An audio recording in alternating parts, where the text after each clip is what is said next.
Senhor, nós somos completamente dependentes das excelências das suas misericórdias. O Senhor conhece muito bem as nossas total incapacidade, nossas limitações, porque nós somos pó, Senhor. Estamos diante da tua tremenda e aterradora majestade. Quem somos nós, Senhor, para abrir nossos lábios, para expor as Escrituras? Por isso te pedimos que tenha misericórdia de nós, e que graças às misericórdias de Cristo, o Senhor nos conceda do teu espírito de sabedoria, de revelação, de entendimento, com pleno conhecimento da sua pessoa. Que o Senhor possa nos edificar nessa manhã, tanto quem fala como quem ouve. Tudo que expomos nessa manhã venha de ti e retorne para ti. Glorifica o teu nome, Senhor, nessa manhã, através da tua palavra. A ti seja a glória por tudo aquilo que nós viemos expor neste momento. Amém. Irmãos, como o horário já está avançado, a nossa meditação será no livro de 1 Coríntios 1, versículo 30. Mas antes, os irmãos não precisam pegar para ganharmos tempo, vamos ler Jó 36, versículo 26. Todas as vezes, irmão, que eu chego aqui, permita-me ser repetitivo, é como se eu ouvisse aquela gloriosa voz de Deus dizendo a Moisés, na sarça ardente: tire a sandália dos seus pés, porque o lugar que você está pisando é terra santa. E a mesma voz foi dita a Josué quando ele passava por aquele momento de dificuldade, de crise, de luta para derrubar os muros de Jericó.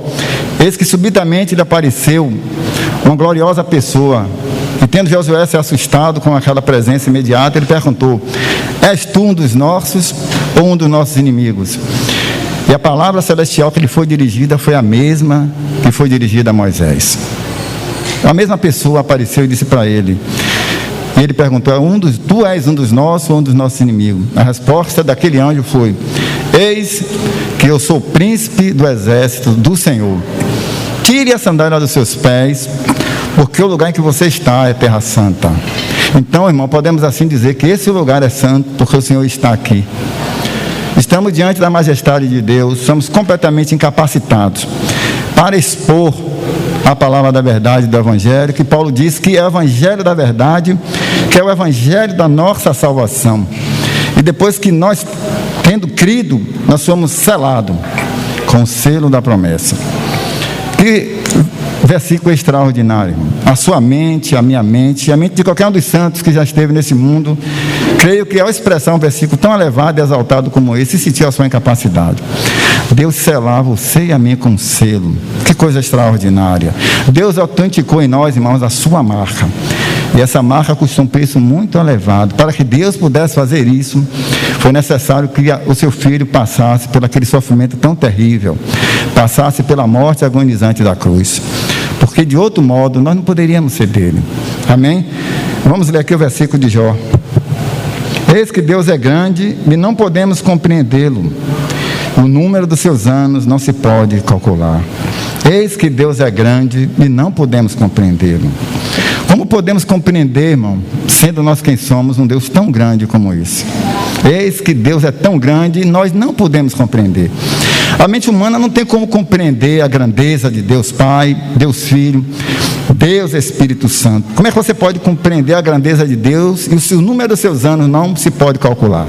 Quem pode imaginar em sua consciência Deus não ter princípio e não tem fim? Você pode compreender esses tesouros da sabedoria de Deus? Absolutamente que não, irmãos. É impossível a mente humana. Porque Paulo diz que ele é o único que habita naquela luz que é inacessível, que habita na eternidade. Não temos como compreender essas coisas. Quando nós ficamos face a face com os tesouros das Escrituras, nós reconhecemos até a nossa capacidade de entender qualquer um dos versículos, se o Espírito Santo não nos revelar Ele mesmo na palavra. Porque o próprio Jesus pode dizer: minhas palavras é Espírito e é vida. Sem o Espírito Santo, irmão, qualquer leitura da palavra que você venha lê-lo, não tem valor nenhum. Você às vezes passa no meio da rua, vê sempre alguns ditos, né? Leia a Bíblia. Mas o ímpio, ao ler a Bíblia, o que é que ele poderá entender? Ele não tem o Espírito Santo. Quem pode entender esse Deus grande, que nós não podemos compreender, como aqui está escrito? O número dos seus dias não se pode calcular. porque Deus é de fato quem é. Deus não tem como se descrever. Ele disse a Moisés: eu sou o que sou, e ponto final. Ele está dizendo que Ele é o Deus Todo-Poderoso, que Ele não tem princípio nem fim. Eu sou o que sou, você não pode me compreender.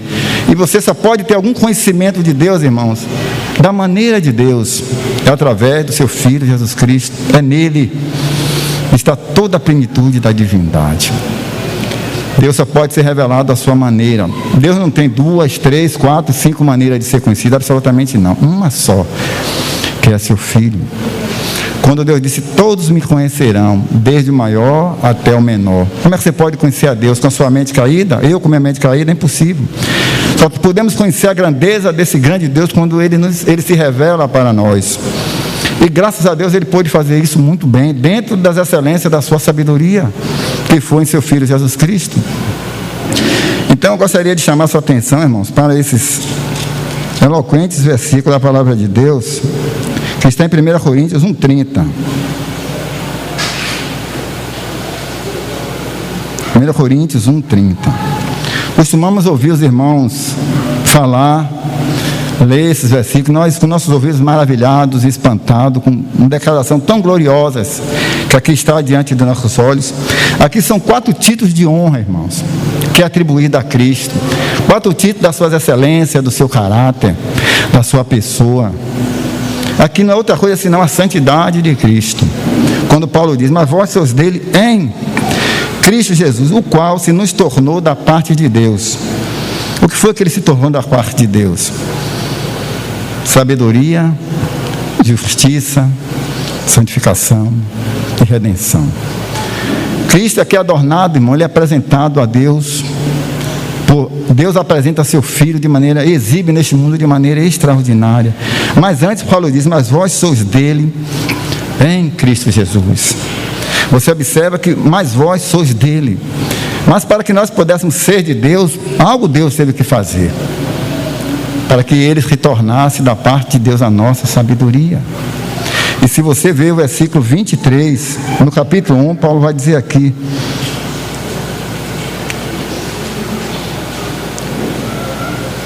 versículo 24 do capítulo 1: mas para os que foram chamados, tanto judeus como gregos, lhe pregamos a Cristo, poder de Deus, sabedoria de Deus.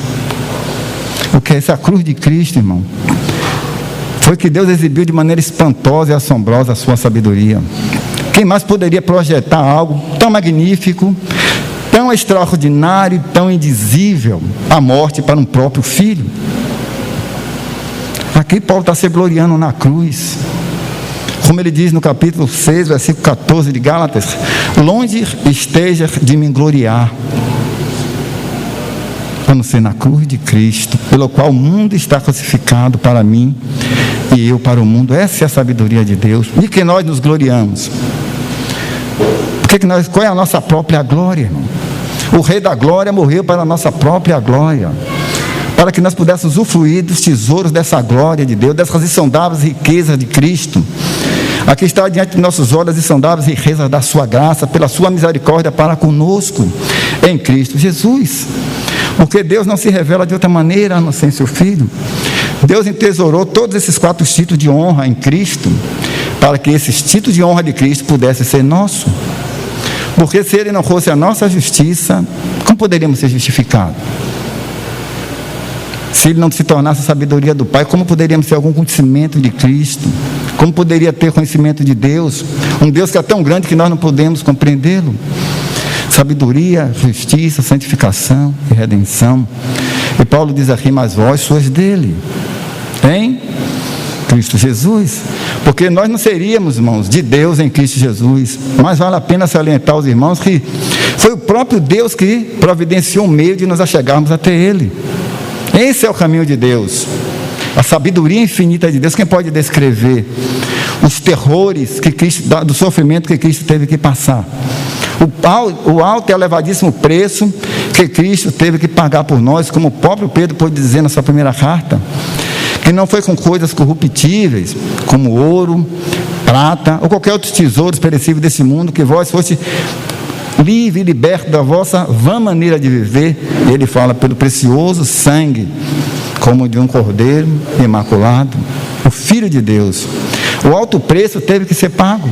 Nós vimos com o nosso irmão Décio, nessa manhã, ele estava lendo Gênesis 22, quando Isaac pergunta para o seu pai: meu pai, Isaque a lenha e o cutelo, ou seja, a faca, para o cordeiro. Mas onde está o cordeiro? E Abraão subitamente tem uma revelação majestosa: Deus proverá para si, meu filho, o cordeiro. Que fé extraordinária! Você se lembra que Jesus pôde dizer àqueles judeus incrédulos: antes que Abraão existisse, eu sou, sem princípio, sem fim. Os judeus disseram: você não tem 50 anos e já viste Abraão? É isso que os olhos naturais fazem, irmão. Tenta materializar as grandes verdades insondáveis de Cristo, porque aqueles judeus não poderiam compreender um Deus grande, embora ele se fez menor do que os anjos, igual aos homens. Que aquelas palavras só poderiam ser compreendidas por revelação. Você não tem 50 anos e viste a Abraão? Jesus disse: Abraão alegrou-se por ver o meu dia. Que coisa extraordinária. Mas, irmãos, e olha a palavra do anjo: agora sei que temes a Deus, porque não me negaste teu filho, teu único filho. Irmão, aquele anjo é o próprio Senhor Jesus Cristo, o anjo da aliança, o anjo do concerto eterno. Porque o anjo, ele não poderia dizer um ser criado por Deus, embora glorioso e santo, ele seria uma criatura.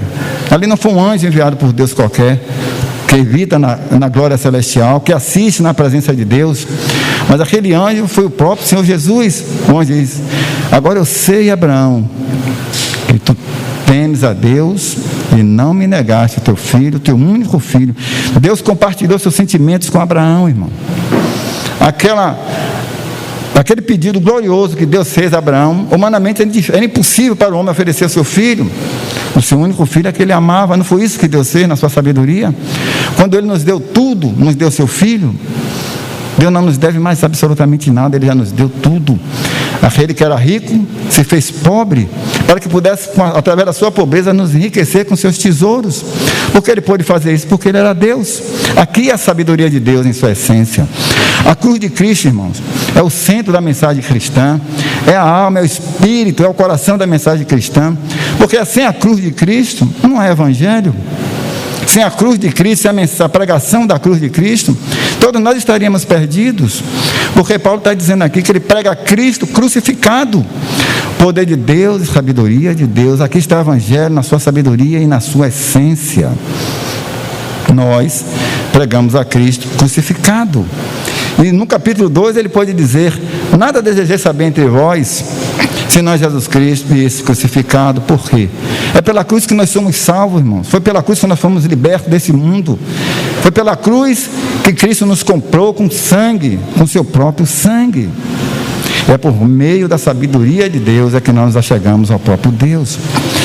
Você vê que o próprio João, escrevendo seu evangelho, ele pôde dizer que nós temos um advogado junto ao Pai, Jesus Cristo, o justo. Contemple o amor de Deus por você. O próprio advogado para lhe julgar, o próprio advogado para lhe defender no trono do grande juiz que é Deus, foi o próprio Deus que providenciou. Porque Paulo diz no capítulo 2 de Efésios que todos nós, irmãos, por natureza, somos filhos da ira.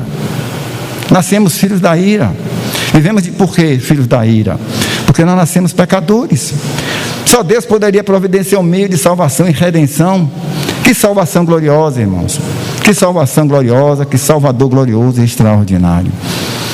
O próprio Deus providenciou um meio pelo qual nós pudéssemos perto daquilo que nos separava da vida eterna.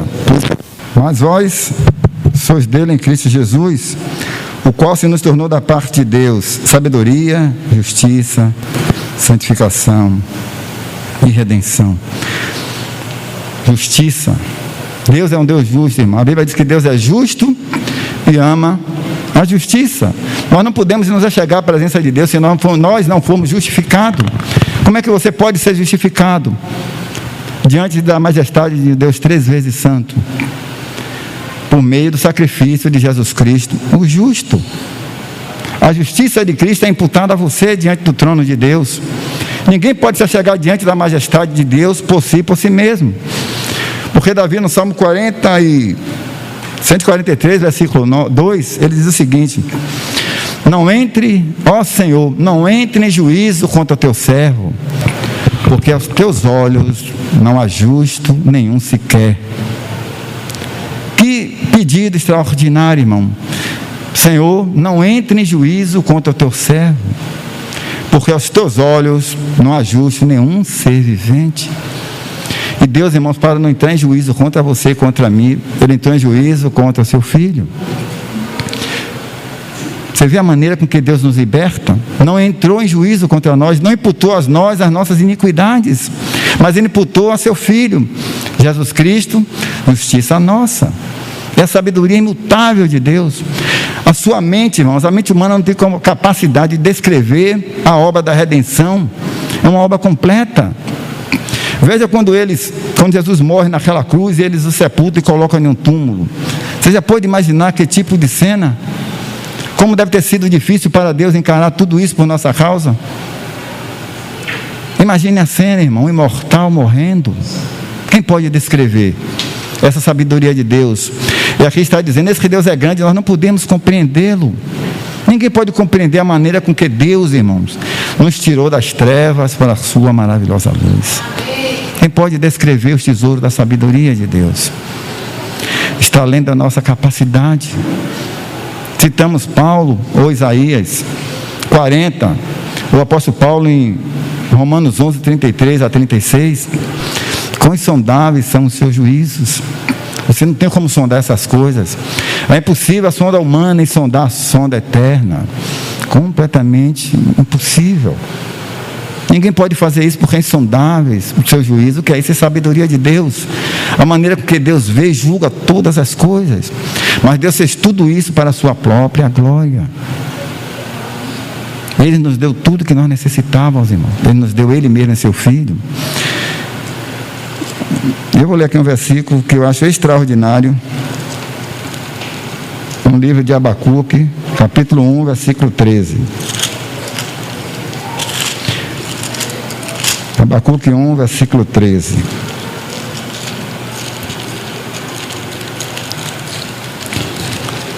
Se algum irmão achou antes de mim e quiser ler, pode lê-lo. Já achei aqui, irmãos. Versículo 13 do capítulo 1. Tu és tão puro de olhos, que não pode ver o mal, e a opressão não pode contemplar. Deus é tão puro de olhos, irmãos, que Ele não tem como contemplar o pecado. Isso é impossível para Deus, porque a natureza santa de Deus impede isso. É impossível. Então Deus, sendo quem é, Ele tem que punir o pecado, porque Ele nem sequer o tolera. Deus é descrito como aquele que tem os olhos como chama de fogo. Então Deus é tão puro de olhos que Ele não pode contemplar tudo aquilo que é contrário à sua natureza. Aí você percebe aquele grito de grande abandono na cruz, onde Jesus no Salmo 22 pode dizer: Deus meu, por que tu me desamparastes? Você vê a diferença de Gênesis 22? Foi, não faça nada a teu filho, mas na cruz, irmãos, foi o brado de abandono, de tristeza, de dor, de sofrimento, para que Ele pudesse se tornar a nossa justiça, a nossa santificação e nossa redenção. Deus é tão puro de olhos que não pode ver o pecado, em outra versão. Por que foi que Deus abandonou seu filho naquela cruz? Porque ele contemplou o pecado no seu filho. Aquele que não cometeu o pecado, Deus fez pecado por nós, não pecador, mas pecado por nós. Para quê, irmão? Para que o próprio Deus, para que nós fôssemos justiça de Deus. Por quê? Cristo teve que pagar o preço pelos nossos pecados. Então, quando Ele se tornou o representante legal e legítimo dos pecadores, então Deus teve que abandoná-lo face à sua santidade, porque Ele é tão puro de olhos que não pode contemplar o pecado. E quando Ele contemplou os nossos pecados sendo lançados sobre o seu amado Filho Jesus Cristo, Ele, se é que podemos usar essa expressão, dentro dos limites humanos, é como se Deus tivesse virado as costas para o seu filho e fechado os seus próprios olhos. Porque Deus pode todas as coisas, mas aqui o profeta está dizendo que Deus não pode contemplar o pecado. E por que não? Porque Deus é santo. E no próprio Salmo, o próprio Senhor Jesus pôde dizer: porque tu és santo. Deus meu, por que me desamparastes? Por que te alongas de mim? Podemos ler esse salmo, irmãos? Já vou encerrar por causa do horário, já não mais permite avançar. Salmo 22, verso 1.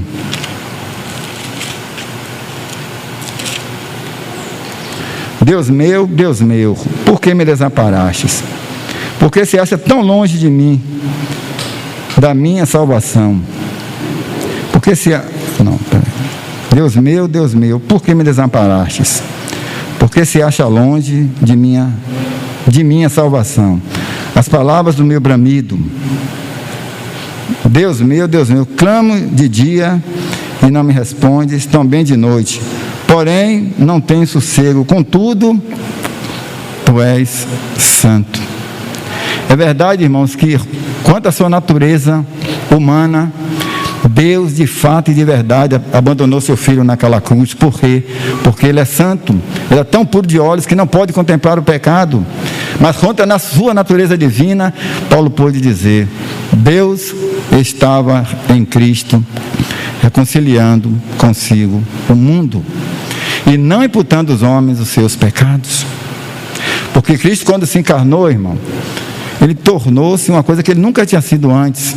A nossa natureza humana, mas jamais deixou de ser quem Ele sempre foi: Deus. Por isso que Pedro, pregando em Jerusalém, ele pôde dizer: vocês mataram o santo e o justo, e pedisse que vos desse um homicida. Você vê a expressão?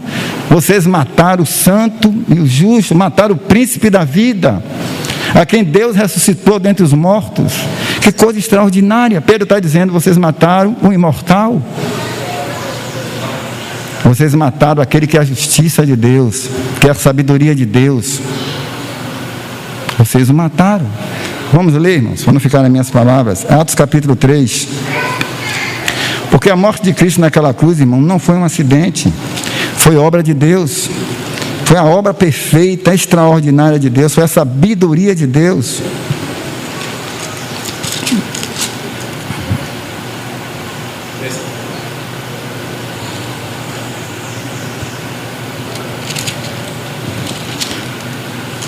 Aqui foi um discurso de um sermão de Pedro e João, pregado em Jerusalém, logo após ele ter curado aquele coxo na porta do templo chamada Formosa.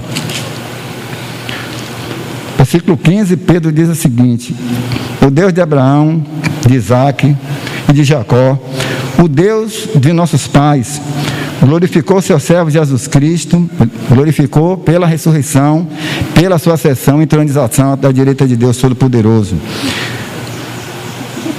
O Deus de Abraão, de Isaque, o Deus de Jacó, o Deus de nossos pais, glorificou seu Filho Jesus, a quem vós traíste e negaste perante Pôncio Pilatos, quando este já havia decidido assaltá-lo.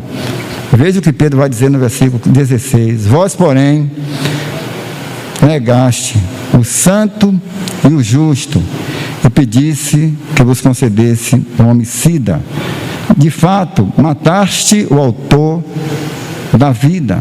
Pedro não está negando aqui. De fato, mataste o autor da vida. Quem pode descrever esse grandioso sermão que Pedro está pregando em Jerusalém? Pediste que vos desse um homicida. Isso foi algo extremamente humilhante para Cristo, irmão. Ser considerado pelo criminoso, ser considerado inferior a um homem do caráter maligno e terrível de um homem como Barrabás. Mas Pedro está dizendo: nós negaste o santo e o justo e pedisse que vos desse um homicida. Só assim, dessa maneira, Paulo poderia escrever no versículo 30: vós sois dele. Mas foi um elevado preço, irmãos, que Jesus teve que pagar. A obra da redenção é uma obra que a linguagem humana não é capaz de descrevê-la. É impossível, porque é a grandeza da sabedoria de Deus. Jó, no versículo 4 do capítulo 9, ele pode dizer que Deus é sábio de coração. Ele está dizendo que Deus é a fonte de toda a sabedoria. De fato, mataste o autor da vida, a quem Deus ressuscitou dentre os mortos, do qual nós somos testemunha. Então a sabedoria de Deus é algo que a mente humana não tem como descrever, irmãos. É impossível. De fato, mataste o autor da vida. E a morte de Cristo, irmão, ela foi planejada antes de começar o tempo. Ela se deu na eternidade. No decorrer do tempo que Deus assim havia determinado, ela se consumou. Voltamos a Atos capítulo 2. Novamente o apóstolo Pedro e os demais discípulos pregando em Jerusalém, depois de o glorioso Espírito Santo ter batizado a recente-nascida igreja naquela época, ele pôde dizer o seguinte: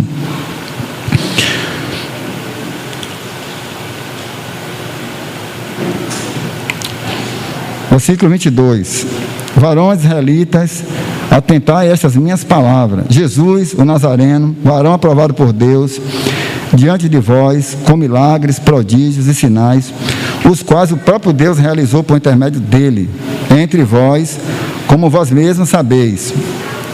Observe e preste atenção no versículo 23. Sendo este entregue pelo determinado desígnio e presciência de Deus, vós o mataste, crucificando por mãos de níquel, ao qual Deus ressuscitou dos grilhões da morte, porquanto era impossível que ele fosse retido por ela. Por quê? Porque, irmão, porque o pecado que Jesus tomou, pagou alto preço naquela cruz, não era dele. Continue se revelando para nós, que Deus continue sendo a nossa justiça, nossa santificação, nossa redenção, porque nós somos dele em Cristo Jesus. E que Ele continue revelando mais e mais da sua pessoa para nós, que possamos compreender o tesouro da salvação, mediante a revelação que o Espírito Santo nos dá. A Deus seja o louvor e seja a honra para sempre.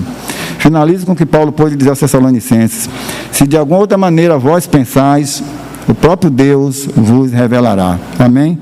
Vamos orar. Senhor, nós te damos graças por tamanha graça recebida. O Senhor olhou para nós, Senhor, antes mesmo de começar o tempo, quando o Senhor nos escolheu em Cristo, antes da fundação do mundo, para que fôssemos santos e andassem irrepreensível diante do Senhor em amor. Muito obrigado, Senhor, pelo privilégio da tão grande salvação. Que o Senhor nos conceda uma semana abençoada, uma semana de comunhão com o Senhor, com nossos irmãos, com a Tua Palavra, e que o Senhor se dispense mais e mais de Cristo para cada um de nós.